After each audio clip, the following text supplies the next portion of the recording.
The story of Jonah. Jonah runs away and the great storm. The word of the Lord came to Jonah, son of Amittai. Go to the great city of Nineveh and preach against it, because its wickedness has come up before me. Jonah 1-2. But Jonah ran away from the Lord. Instead of going to Nineveh, he went down to Joppa, where he found a ship bound for Tarshish, the opposite direction. He paid the fare and boarded the ship to flee from the presence of the Lord.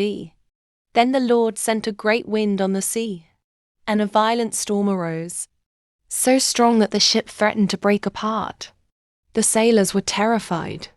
Each cried out to his own god, and they threw the ship's cargo overboard to lighten the load. Meanwhile, Jonah had gone below deck and was fast asleep. The captain went to him and said, "How can you sleep? Get up and call on your God. Maybe he will take notice of us so that we will not perish." Then the sailors cast lots to figure out who was responsible for the storm. And the lot fell on Jonah. They asked him, "Tell us, who is responsible for this? What do you do? Where are you from? What is your country? Who are your people?" Jonah answered, "I am a Hebrew. I worship the Lord, the God of heaven, who made the sea and the dry land." The men were terrified. They realized he was running from the Lord because he had already told them so. Jonah then said, "Pick me up and throw me into the sea, and it will become calm. I know that it is my fault that this great storm has come upon you." Instead, the men tried hard to row back to land, but they could not. The storm grew even wilder. So they cried out to the Lord, "Please, Lord, do not let us die for taking this man's life. Do not hold us accountable for killing an innocent man, for you, Lord, have done as you pleased." Then they threw Jonah into the sea, and immediately the sea grew calm. The men greatly feared the Lord, offered sacrifices and made vows to him. Jonah inside the fish. Now the Lord provided a great fish to swallow Jonah. Jonah was inside the fish for 3 days and 3 nights. From inside the fish, Jonah prayed to the Lord his God. He said, "In my distress I called to the Lord, and he answered me. From deep in the realm of the dead I called for help, and you listened to my cry. You hurled me into the depths, into the very heart of the seas.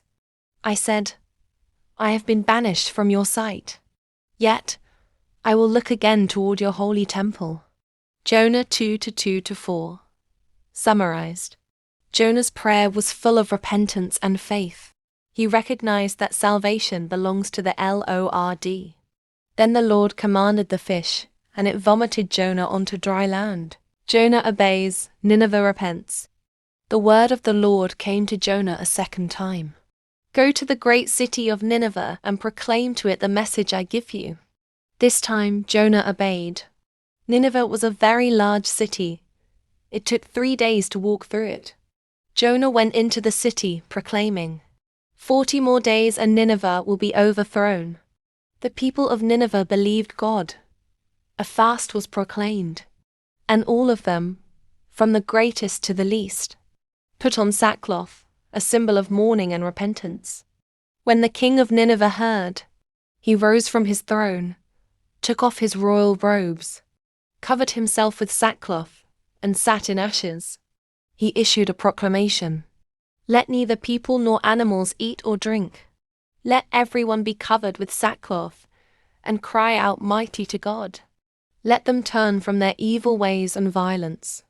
Who knows? God may relent and turn from his fierce anger so that we may not perish." When God saw what they did, that they turned from their evil ways, he had compassion and did not bring the destruction he had threatened. Jonah's anger. God's mercy. But this displeased Jonah greatly, and he became angry. He prayed to the Lord, "Isn't this what I said when I was still at home? That's why I fled to Tarshish. I knew that you are a gracious and compassionate God, slow to anger and abounding in love, a God who relents from sending calamity. Now, Lord, take away my life, for it is better for me to die than to live." But the Lord asked, "Is it right for you to be angry?" Jonah went outside the city and made a shelter to sit in the shade, waiting to see what would happen to the city. Then the Lord provided a leafy plant to grow over Jonah to give him shade. And Jonah was very happy about the plant. But at dawn the next day, God sent a worm that chewed the plant so that it withered. Then, when the sun rose, God sent a scorching east wind, and the sun beat down on Jonah's head so that he grew faint. He said, "It would be better for me to die than to live." But God said, "Is it right for you to be angry about the plant?" Jonah said, "Yes, it is. I'm so angry I wish I were dead." Then the Lord said, "You have been concerned about this plant, but you did not tend it or make it grow. It sprang up overnight and died overnight. And should I not have concern for the great city of Nineveh, in which there are more than 120,000 people, who cannot tell their right hand from their left, and also many animals?" And the story ends there, with God's final words emphasizing his mercy, patience and love, not just for Jonah or Israel, but for even the people of Nineveh.